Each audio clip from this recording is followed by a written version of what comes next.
Hey, we'll see you in about 3 months. First day we rode, made it up as far as Laguna Beach, camped out in the park overlooking the ocean.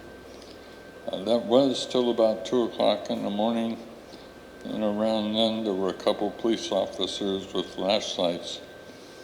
We missed the sign, said you couldn't camp there, so we ended up getting an early start for our second day. Second day we rode, made it up as far as Malibu, camped out on the beach, the shore there. Next day we headed inland, went over the mountains, and then ended up in a little town called Maricopa over on the other side. It's a hot desert valley sort of area, and boy did it get hot. The sun came up over the mountains that morning, and you started frying inside your sleeping bags. So we started riding pretty early again that day. By 1 o'clock, temperatures had reached 103 degrees in the shade, which was really hot for long distance bike riding. Happened to be passing by a community swimming pool. We spent the rest of the afternoon swimming, gonna ride that evening to make up for lost time. About 5:30, pool's closing, got back on our bikes, started riding. Around 8 o'clock, it started getting dark, so we turned on our lights. We had the kind of lights that went around the upper part of your arm. We had reflectors in our spokes, wore light-colored clothing, and saddlebags were bright. And so we did that at 8 o'clock. Around 9:30, we were getting tired, wanted to find a place to camp. So we pulled off to the side of the road. Didn't look too good. There was like a drainage ditch with a bunch of little gnats and flies. So we got out a map and a flashlight and determined that the next town was about 15 miles away. It's about 1 more hours with the bicycle riding. So we got back on our bikes, started riding. It was a real peaceful night too. Lights would come by every 10 or 15 minutes or so, and then you'd watch the tail lights flash off into the distance. It was real peaceful. All you heard was the sound of your gears as you're shifting gears. And then off in the distance there were oil rigs, and you could hear those big drivers going up and down, bringing up the oil from underground. And that all was till about 10 o'clock at night. Some lights were approaching from behind, and all of a sudden there was a crunching noise behind me. And I just barely had a chance to glance over my shoulder, and my bicycle started buckling right beneath me. And I used to always think, as good as my reflexes were and as fast as they were, I wouldn't be able to back my feet out of the toe clips fast enough if I had to get free of my bicycle. The toe clips, they're like leather straps that went over the top of your foot. That way, when you were riding, you could pull up and push down, made for a more efficient use of energy in distance riding. And sure enough, next thing that happened is both the right fender tore into the back of my right thigh and ripped it open right down to the bone. Both of my ankles got snapped as they tried to free themselves from my bike. As I'm flying back across the hood of the car, which was doing in excess of 65 miles an hour, the force actually caused my skull to get lifted off of my top vertebrae. They called that internal decapitation. crashed into the windshield, shattered my left shoulder, and about 230 feet farther down the road, a little more than 2/3 the length of a football field.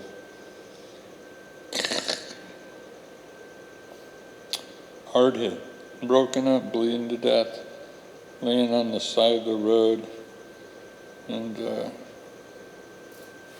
I'm thinking, Mark, wake up. This just can't be happening to me. Nothing in my wildest dreams ever approached this. I'm laying down there, I'm bleeding all over the place. It's starting to puddle up around me. I hurt from the top of my head down to my toes. And you're laying there, you're kind of right in the grit of the road there. And after laying there, finally I decided, this is real life. This is real life. This really is happening to me. So I yelled out for my best friend, my cousin Mike. I go, Mike, help me. I go, Mike, help me.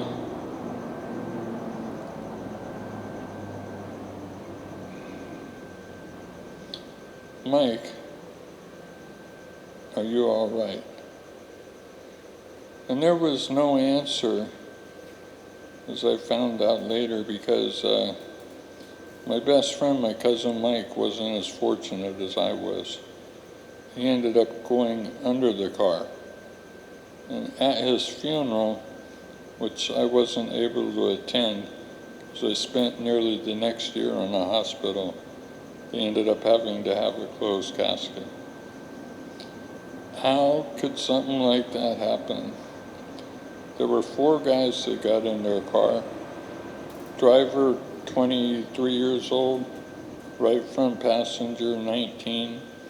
2 kids in the back seat were each 17 years old. And they were out having what they thought was a little bit of fun. Unfortunately, that little bit of fun included drinking and driving. Bad choice.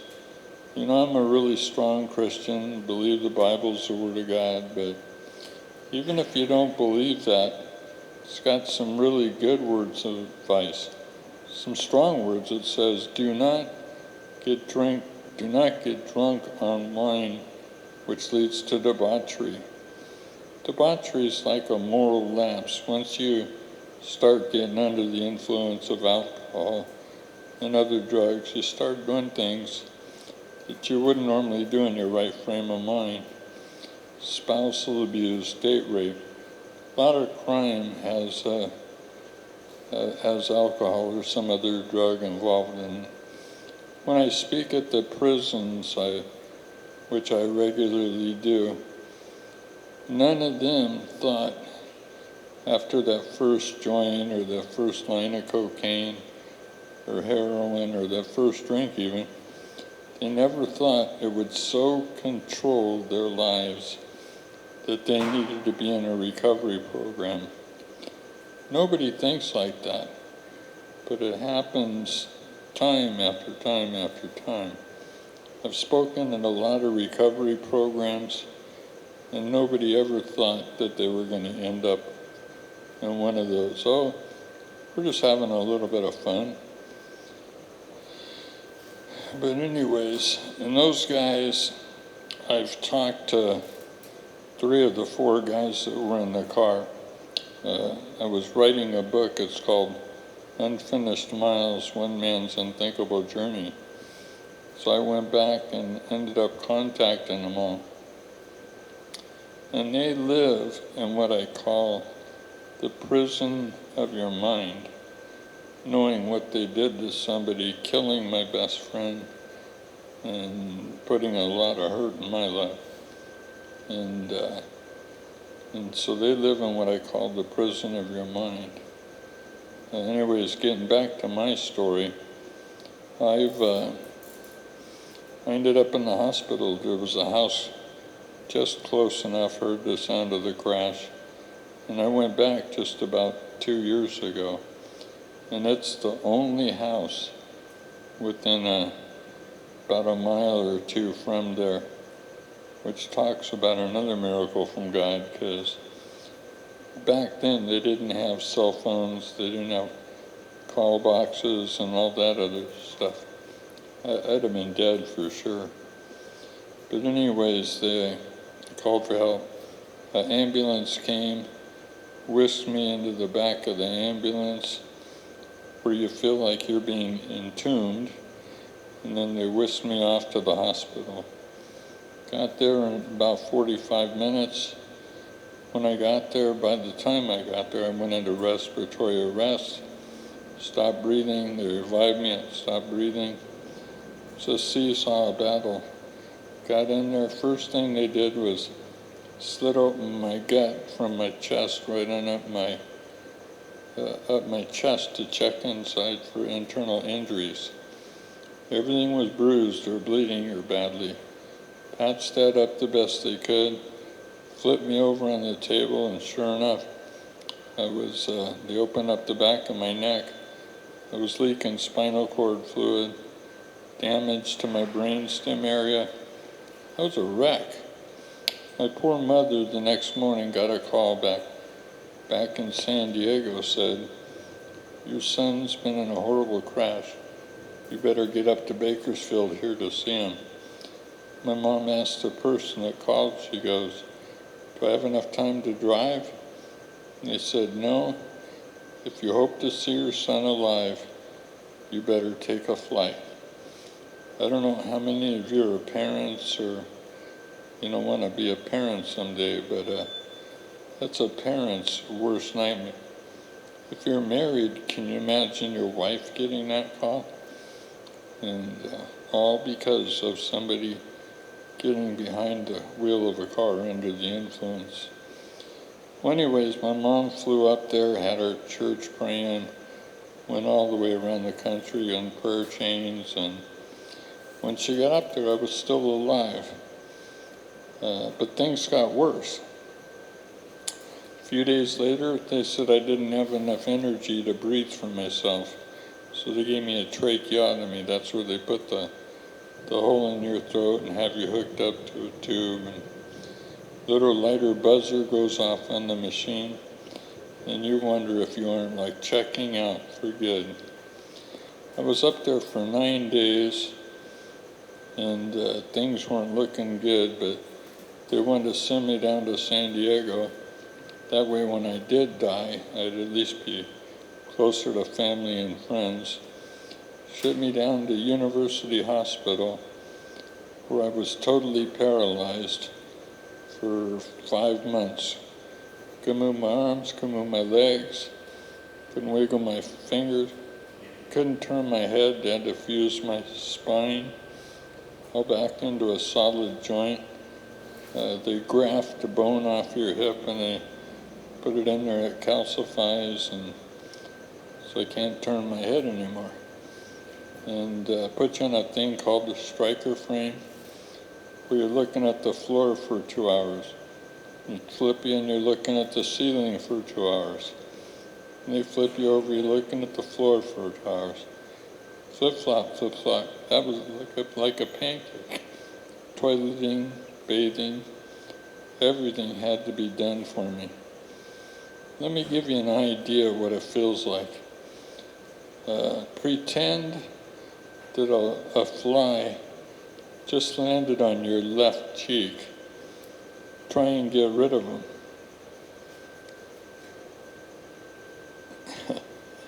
I know, what do you do? What do? You blow real hard and you find out if you're lucky enough to get them to take off that way. They'll land on your other cheek. He'll start walking on your forehead. It's going to drive you nuts. You're yelling, "Nurse, nurse, help me." She comes in and, waves it away or scratches the right part on your cheek. And that's how bad it was. Went from 165 pounds down to 95 pounds, just a bunch of bones with skin hanging on them. But people kept praying, expecting a miracle from God. And the head doctor over at Sharp Hospital heard about my case because it's so rare. And he'd been following it. And so university, they were giving up on me. They wanted to send me to a convalescent hospital where I would have lived another 2-3 months maybe. And took on my case, found another problem. They got me shipped to Sharp. They found another problem called hydrocephalus, where fluid was building up on my brain as a result of the crash. They ended up going in, putting in a tube, goes from my brain down to my heart cavity, where it drains fluid away from the brain. Well, I started thinking a little more clearly for myself, because I almost had got to a vegetable-like state.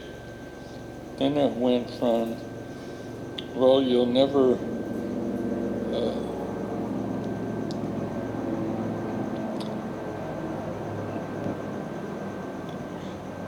it went from, well, looks like you might live now, but you'll never walk again. 5 more months of intensive rehabilitation. And I actually got to a point where I could walk again using parallel bars. And then I graduated to a walker and a 4-point cane and a 1-point cane. And it was so cool. You don't make good money at all on disability. So I got my license to sell real estate, and which was really good. My buddies that sold real estate loved to golf, and so they asked me if I wanted to try. And I go, man, sure, I'm a player. Life's not over. It's a matter of how you adapt to it and make things work. The glass is half full rather than half empty mentality. And I was born with that with my father. He was a big pusher on that. And so I could walk a whole golf course, pulling my own clubs. I used to use them to help balance me, and when I got out on greens, I'd use my putter like a cane and try not to poke any holes in the green zone.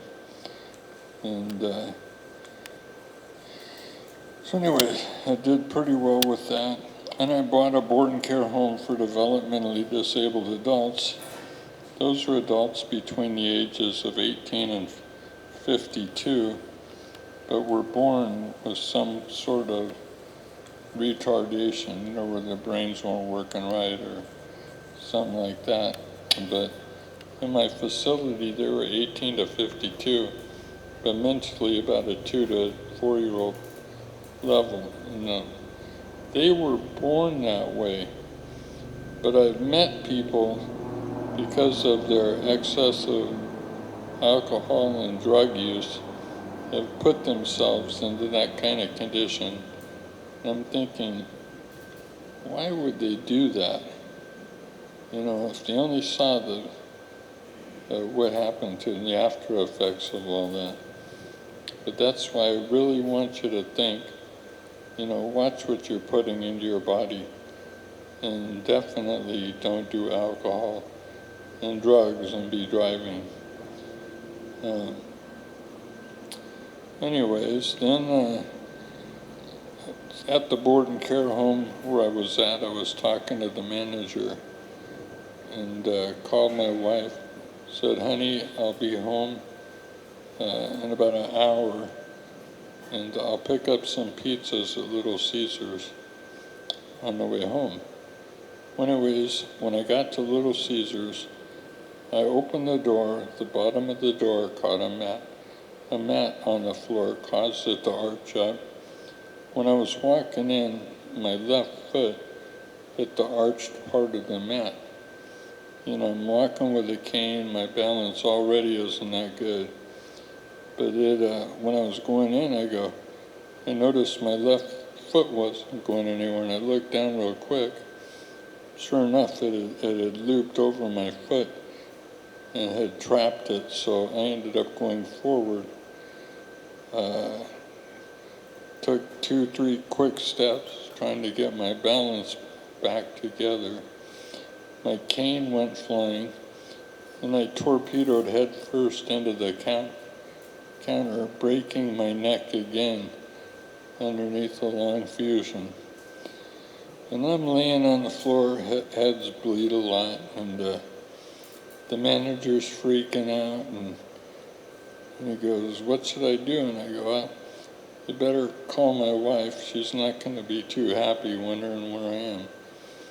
And so I ended up breaking my neck again, so they had to fuse me down more. Ended up in the hospital for about another 6 weeks, trying to recover from that one. But you know, that never would have happened if that first crash wouldn't happen. When those guys made the choice to drink and drive, it's caused a lifetime of consequences for me. This year's been a particularly rough year, where even just 3 weeks ago I ended up in urgent care. Something wasn't working right. They had to change a tube that goes into my bladder. And when they were doing it, it all had got done, and I'm sitting there waiting. But it had caused a big drop in my blood pressure, and my caregiver was sitting there, and he was talking with a nurse and a doctor or something. And all of a sudden he looks over at me, and I just had a blank stare in my eyes, and he goes, "Whoa." And he came over and shook me, and my heart had stopped beating, and I had stopped breathing, and for all of intensive purposes I was dead. And she saw that, and they tried to shake me. That wasn't working. Took my pulse, yells out really loud, "No pulse." And from what I understand, a bunch of people and machinery and stuff got brought into the room, and they were giving me CPR, where my ribs are really, really sore still. And took about 45 seconds to get it going again, but they got me back here. And I always believe that God's got a reason for things in my life. And I think one of them is probably so I could be here to talk to you today, because I already had this talk scheduled, and so I hope you're really listening, because this could be a talk that saves your life, that you will really think before you drink, and you will make sure that you have a game plan and you stick to it. In other words, make sure you have enough money to stay at a hotel where you're at, or take a Uber or a taxi, or call your friend to get you from point A to point B, as long as they're totally sober. I was speaking at the down in North Island, and the commanding officer goes, "You got to come in and speak to my group. They're a bunch of idiots." And I go, "Oh." So anyways, I went there. What happened is they had had 4 DUIs within the last that last 6 months or a year. And he goes, so he had them each get up and give a 2-minute little presentation. And each one of them had a game plan. Each one of them didn't follow that game plan. And what happens a lot of times, you'll go out, you'll have one drink turns into 2 drinks, then 3 drinks, and who knows how much you've had in your system. And from the very first drink you take, your reaction time starts slowing down. You know, and I don't know if you know, If a car is traveling 65 miles an hour, it goes 88 feet in 1 second. So if your reaction time got slowed down 1 second, you've traveled 88 feet. Say a half a second, that's 44 feet. Or what about just a quarter of a second, and much more than a blink of an eye, you've traveled 22 feet. How many times have you hit your brake and you didn't have an extra 88 feet, let alone even 22 feet? Doesn't take a rocket scientist to figure out why so many people get killed in alcohol-related crashes every year. And those are just the ones that die. There's about 25, 30 times as many people get injured. Some like me, some maybe smaller injuries and stuff. But that's the reason I'm here, because I love our military. I really do. I care that you're out there, putting your lives on the line or whatever you're doing in service of our country. Totally appreciate that. But if you're out on a battlefield, you're no good there if you're drunk. If you were to die on a battlefield or doing things like that for our country, you would die with honor. If you die in a drunk driving crash, there's no honor to that. My best friend lives up in Ramona. He was all-state Michigan wrestling football, star athlete, went off to Vietnam, got in the Army, went to Vietnam. Frontline fighter over there, saw lots of action. Gets back to the United States, goes out to a bar with two of his buddies. He was driving the car. And no excuse, you shouldn't have been driving under the influence. He ended up rolling the car. One guy in the car didn't get hurt at all. One guy ended up breaking a leg. And my best friend, whom I met when I got into wheelchair athletics after I got out of the hospital, he became a C6 quadriplegic. When he had come back from Vietnam, he had a full ride scholarship for golf awaiting him at one of the colleges, because he was an incredible golfer. He never picked up a golf club since. And if he was here today, he'd tell you, please don't drink or drive. Please stay away from drugs. Look what happened to me. He's a great guy. He runs recovery programs up in Ramona, like I said. Put his life together. But anyways, I hope this helped you in some sort of way. And I know this is a sports season with the Super Bowl coming up and that. And people like to drink or whatever when they're cheering on their team. But please don't drink too much. And please make sure you have somebody that's going to be driving the car so you get home safely. God bless you. Really, my prayers are for you. Thank you.